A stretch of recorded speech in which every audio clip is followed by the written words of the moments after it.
Hello मेरे प्यारे विद्यार्थियों, आप सभी का फिर से स्वागत है मोक्ष कोचिंग क्लासेस में।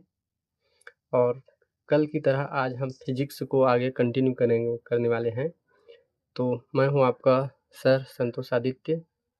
आज आपको फिर से फिजिक्स की आगे की क्लास की ओर हम लोग ले चलते हैं। तो जैसा कि आप लोगों ने देखा था कि पिछले क्लासेस में हम लोगों ने विद्युत आवेश तथा उसकी परिभाषा और उनकी कुछ इतिहास के बारे में हम लोगों ने देखा था। साथ ही हम लोगों ने ये देखा था कि वो जो आवेश है वह कितने प्रकार का है। तो इन सभी को देखने के पश्चात हमने उनके कुछ उदाहरण भी देखे थे कि कौन धन आवेश है, कौन ऋण आवेश है। अब इसी चीज़ को आगे कंटिन्यू करते हैं, क्योंकि हम लोगों ने देखा था कि आवेश है वह वास्तव में घर्षण के कारण उत्पन्न हुआ था। इसलिए घर्षण आवेश के कुछ सामान्य उदाहरण हम लोग यहाँ पर देखने वाले हैं। तो चलिए शुरू करते हैं। घर्षण विद्युत के कुछ यहाँ पर उदाहरण। तो घर्षण विद्युत के उदाहरण में हम लोगों को कुछ सामान्य चीज़ें मिल जाएगी। जैसे पहला यहाँ पर हम लोगों को मिलने वाला है यहाँ पर कि हम लोग जो स्वेटर, शॉल वगैरह पहनते हैं कपड़ा, वो तो स्वेटर से को पहनते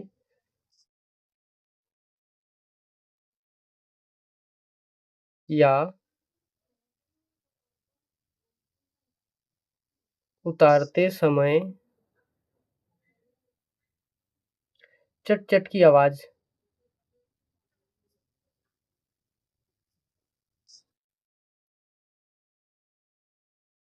चट चट की आवाज़,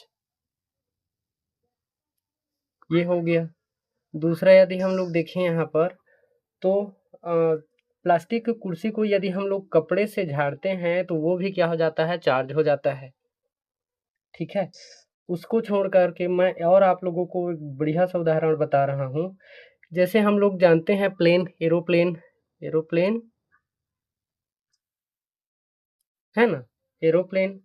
तो एरोप्लेन जब भूमि पर उतरता है या जमीन पर उतरता है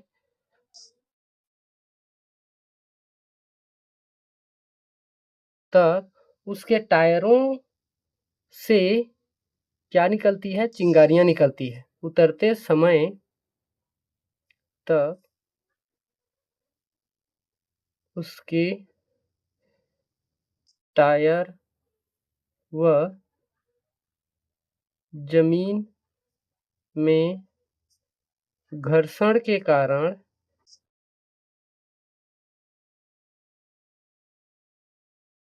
ठीक है कुछ चिंगारी दिखाई देती है।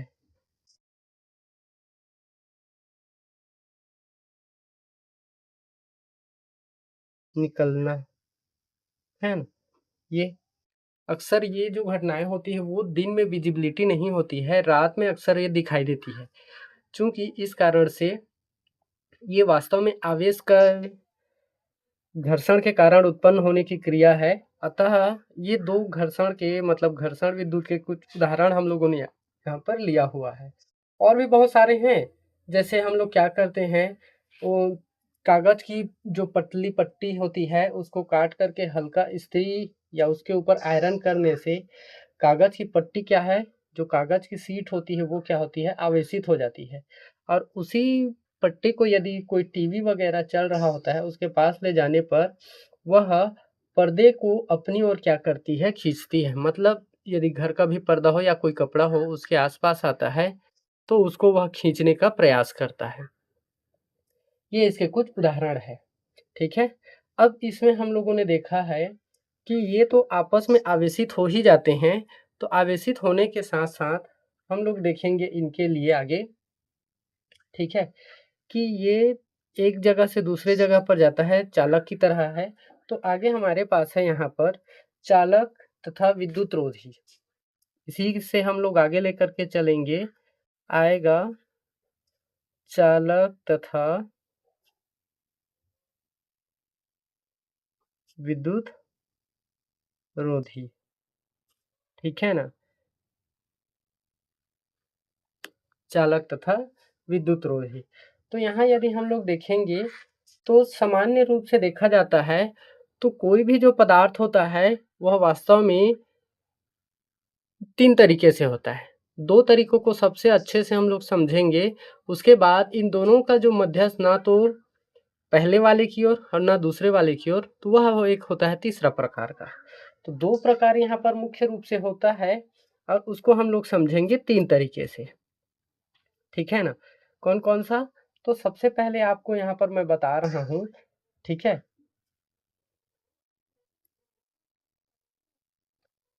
आवेश को उसके गति के अनुसार उसके गति के अनुसार 3 भागों में बाँटा गया है। कितने भागों में? 3 भागों में।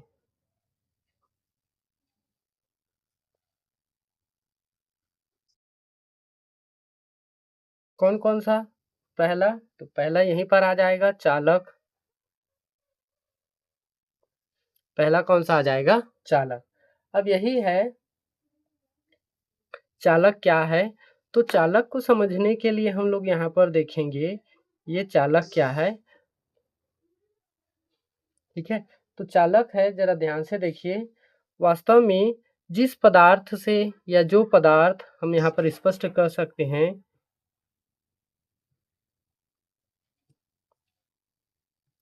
जिस पदार्थ से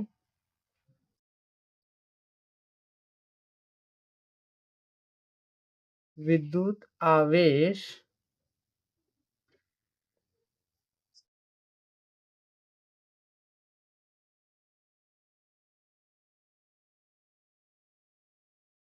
बहता है या, ठीक है ना,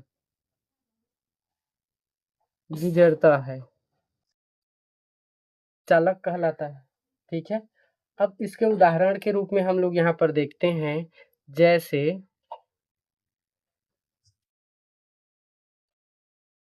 पृथ्वी, मानव, धातुएं, ठीक है ना, इत्यादि। मानव कहने का मतलब है इसमें कोई भी जो जंतु शरीर होता है, ठीक है ना, उनको हम लोग यहाँ पर इसके उदाहरण के रूप में लेंगे। ठीक, अब उसके बाद में दूसरा यहाँ पर आ जाएगा, चालक के बाद में विद्युत रोधी। विद्युत रोधी, इसके जस्ट उल्टा है ये, जिस पदार्थ में विद्युत आवेश बहता है या गुजरता है उसको हम लोग चालक कहेंगे, और इसमें उल्टा बोलेंगे कि जो पदार्थ है जिसमें करंट नहीं जाता, ठीक है ना, जिस पदार्थ से विद्युत आवेश नहीं गुजरता, ठीक है, उसे विद्युत रोधी कहते हैं, है ना।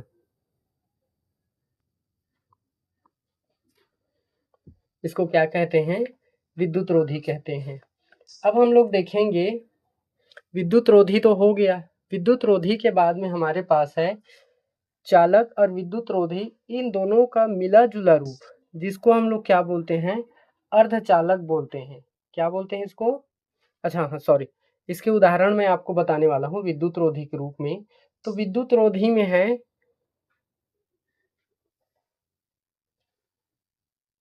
जैसे लकड़ी, लेकिन ये लकड़ी भी कैसा होना चाहिए भैया? सूखा होना चाहिए, ठीक है ना। उसके बाद है कांच, उसके बाद है रबर, ठीक है, ये इसके क्या है? उदाहरण है। अब तीसरा हमारे पास है यहाँ पर अर्धचालक। अर्धचालक, नाम से ही आप लोगों को समझ में आ रहा होगा कि ये अर्धचालक है क्या। यह वास्तव में चालक तथा विद्युत रोधी दोनों की मध्य अवस्था होता है। मतलब ना तो उसमें क्या है ज़्यादा करंट बहती है और ना ही उसके अंतर्गत पूरा का पूरा करंट को रोक देता है। ऐसा सिचुएशन यहाँ पर कुछ नहीं होता। मतलब ये सिचुएशन है, कुछ समय तक उसमें विद्युत धारा प्रवाहित हो सकती है और कुछ समय वह क्या कर सकता है, विद्युत को रोक सकता है। ये इसको अर्धचालक बोलते हैं। तो हम लोग यहाँ पर देखेंगे कि वह पदार्थ जो चालक व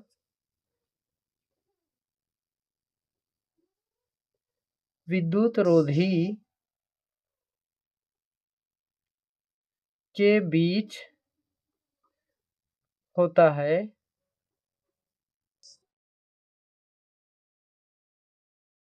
इसके बीच होता है, अर्धचालक कहलाता है।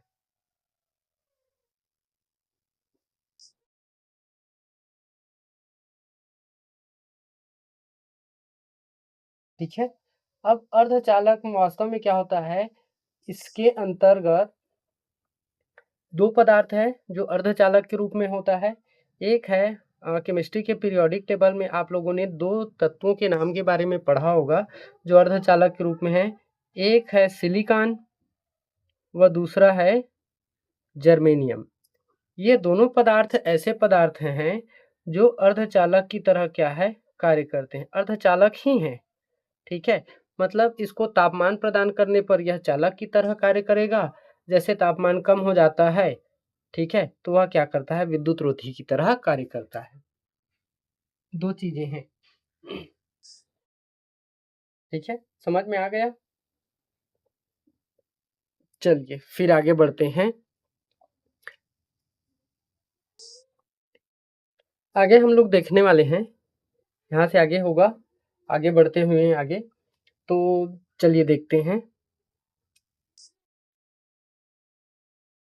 विद्युत आवेशों के मूल गुण। अब विद्युत आवेशों के मूल गुण कौन कौन से हैं, तो इसके कुछ गुण है जो आगे हम लोग यहाँ पर देखने वाले हैं। इसमें पहला गुण आपको मिल जाएगा मूल गुण के अंतर्गत, आवेशों का संरक्षण। आवेशों का संरक्षण, ठीक है। दूसरा यहाँ पर हम लोगों को मिल जाएगा आवेशों का क्वांटीकरण। आवेशों का क्वांटीकरण। और तीसरा यहाँ पर मिल जाएगा आवेशों की योज्यता।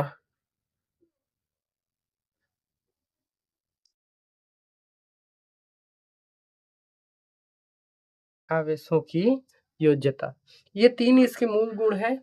अब इन मूल गुणों को हम लोग यदि देखेंगे तो सबसे पहले हम लोगों को मिल जाएगा यहाँ पर आवेशों का संरक्षण। आवेशों का संरक्षण से स्पष्ट हम लोगों को ये पता चलता है कि आवेश को यहाँ पर क्या है, ना तो उसको उत्पन्न किया जा सकता है और ना ही उसको नष्ट किया जा सकता है। जैसे ऊर्जा संरक्षण का नियम हम लोगों ने पढ़ा था, उसी की तरह आवेशों का संरक्षण का नियम भी है यहाँ पर। इसका तात्पर्य यह होता है कि आवेश को किसी भी जो विलगित निकाय है, उस निकाय का कुल जो आवेश होता है वो क्या होता है, स्थिर होता है। तात्पर्य ये हुआ कि ना तो आवेश उत्पन्न होगा और ना ही आवेश क्या होगा, नष्ट होगा। ठीक है। दूसरा हम लोग यदि देखेंगे तो आवेशों का क्वांटीकरण आता है। इस आवेशों का क्वांटीकरण के अंतर्गत यदि हम लोग देखेंगे तो इसी को मैं थोड़ा सा डिटेल में आप लोगों को बताने वाला हूँ कि वास्तव में आवेशों का क्वांटीकरण क्या होता है। ठीक है ना। तो इस चीज को हम लोग यहाँ पर क्या है, अभी समझने वाले हैं। आवेशों का क्वांटीकरण, तात्पर्य यह होता है कि जितने भी जो मुक्त आवेश होते हैं उनके परिमाण में आवेश की जो मूल इकाई इलेक्ट्रॉन की जो मात्रा होता है वह उसके क्या होता है, पूर्ण गुणज होता है। ठीक है। या इसको अब हम लोग सरल शब्द में और भी बोले तो ये कहा जा सकता है कि किसी भी आवेशित पदार्थ पर आवेश का जो परिमाण होता है वह उसके मूल आवेश के परिमाण के क्या होता है, पूर्ण गुणज में होता है। और इसे ही हम लोग क्या कहते हैं, आवेश का क्वांटीकरण कहते हैं। ठीक है। इसको हम लोग एकदम सिंपल से भाषा में लिखेंगे कि जो सभी मुक्त आवेश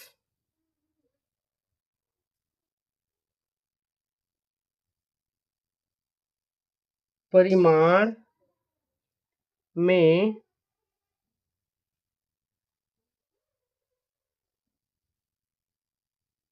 आवेश की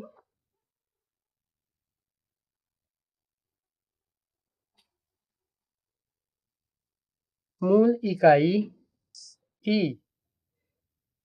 के पूर्ण गुणज में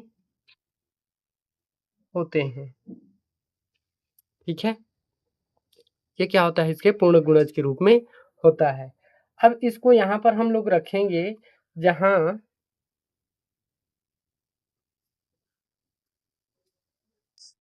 Q बराबर क्या होता है, एन ई के रूप में, अर्थात एन बराबर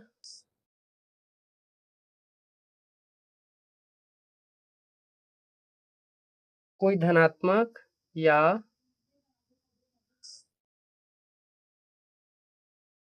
ऋणात्मक, धनात्मक या ऋणात्मक पूर्णांक है।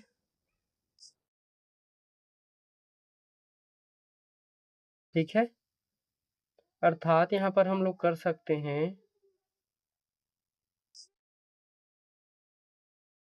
एन बराबर प्लस माइनस का 1 प्लस माइनस का 2 प्लस माइनस का 3 और ये अनंत तक चलेगा। ठीक है, ये हम लोग यहाँ पर देख सकते हैं। ये पॉइंट में भी हो सकता है, पदार्थ की है ना, पदार्थ पर आवेश का जो परिमाण है वह सतत रूप से न होकर मूल आवेश ई के पूर्ण गुणज में भी होता है। इससे स्पष्ट ये हो जाएगा कि इलेक्ट्रॉन है वह 1 इलेक्ट्रॉन, 2 इलेक्ट्रॉन, 3 इलेक्ट्रॉन इस तरीके से हो सकता है, दशमलव में भी हो सकता है। तो इस तरीके से यह कंटिन्यू क्या है, एक दूसरे के मतलब गुणनखंड के रूप में क्या है, होता है।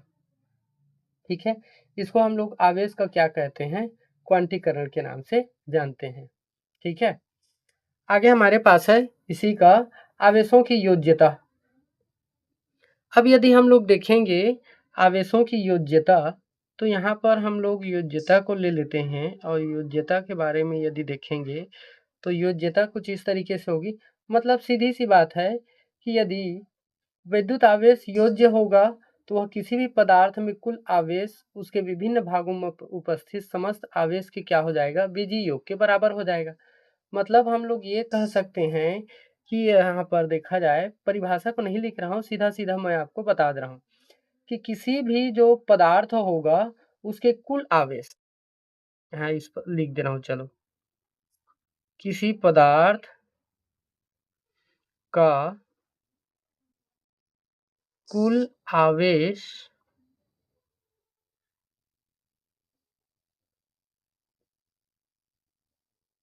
उसके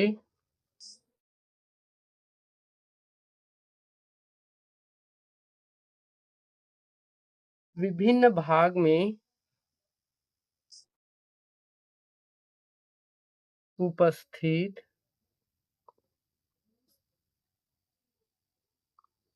आवेश के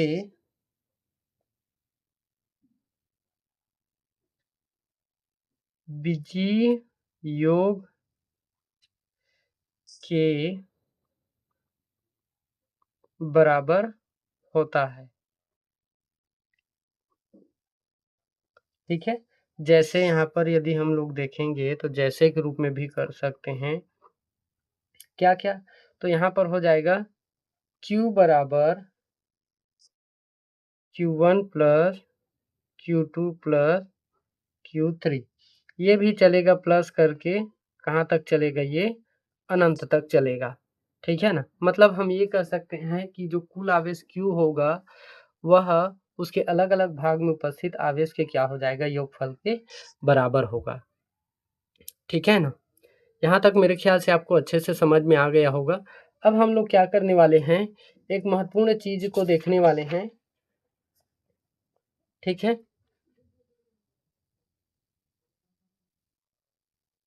जो इसके क्या है, एक उदाहरण है ना। यहाँ पर हम लोग क्या करेंगे, क्वांटीकरण से संबंधित एक उदाहरण यहाँ पर क्या है, ले लेते हैं। तो चलिए देखते हैं। ये क्वांटीकरण से संबंधित एक उदाहरण यहाँ पर लेते हैं और उसमें ये इस पर बताया गया है कि बताइए एक पदार्थ में 100 इलेक्ट्रॉनों की कमी है, उसमें आवेश की मात्रा कितनी होगी और एवं आवेश का जो प्रकार है उसको हमें क्या है यहाँ पर बताना है। तो सबसे पहले हम लोग इसको क्या करेंगे, हल करेंगे और हल करने के बाद हम ये करेंगे कि यहाँ स्पष्ट रूप से n की मात्रा हम लोग पहले देख लेते हैं क्या क्या है, इलेक्ट्रॉन का मान कितना होता है यहाँ पर। तो उसी को लिखेंगे, दिया है n, n की मात्रा, n मतलब ये नंबर ऑफ इलेक्ट्रॉन है, तो नंबर ऑफ इलेक्ट्रॉन कितनी है, 100 है। ठीक है। और एक इलेक्ट्रॉन पर आवेश की मात्रा कितनी होती है, तो इलेक्ट्रॉन पर आवेश की मात्रा होती है 1.6 गुणित 10 का घात माइनस 19 कूलाम। कितना होता है, इतना, ये कूलाम में होता है। ठीक है। अब हम लोग क्या करेंगे, जो सूत्र है यहाँ पर यदि आप लोग ध्यान से देख पा रहे होंगे तो यहाँ पर मैंने फॉर्मूला को क्या है वहाँ उसका रखा था, Q बराबर एन ई। इसी फॉर्मूले पर इस मान को हम लोग क्या करेंगे, रख देंगे। ठीक है। तो फॉर्मूला है हम लोगों के पास, सूत्र यहाँ दिया हुआ है, तो सूत्र ऊपर में जो सूत्र था उसी सूत्र को रख रहा हूँ। Q बराबर एन ई दिया हुआ है, बराबर हम यहीं पर उसको रखेंगे, n की वैल्यू दिया है 100, तो Q बराबर हो जाएगा 100 इंटू ई का मान देखिए दिया है 1.6 गुणित 10 का घात माइनस 19 कूलाम। ठीक है ना, यहाँ हम लोगों को मिल गया, रख दिए। अब इन दोनों को हम लोग क्या कर देंगे, गुणा कर देंगे। गुणा करेंगे, गुणा करेंगे तो ये फिर से यहाँ पर हो जाएगा, ये 1.6 है वह यहाँ पर गुणा हो जाएगा, तो 1.6 गुणित, ठीक है, 10 का घात यहाँ पर हो जाएगा माइनस 17 कूलाम। ठीक है। और आप सोच रहे होंगे कि ये जो 100 है वो कहाँ गया, तो ये जो 100 है वह दो भाग में टूट गया। ठीक है। जैसे दो भाग में कैसे, 100 बराबर हम लोग इसको लिख सकते हैं 10 गुणित 10। ठीक है। और इसी को और लिख सकते हैं 10 गुणित 10 को 10 का घात कितना, 2। तो जरा ध्यान से देखिए यहाँ पर, ये है 10 का घात 19 और यहाँ पर हो जाएगा ये 10 का घात 2। ठीक है। और हम जानते हैं यहाँ क्या, ये कौन सा नियम है, इस नियम को आपको पता होना चाहिए, 7वीं 8वीं मैथ्स के अंतर्गत आप जानते हो घातांक का नियम।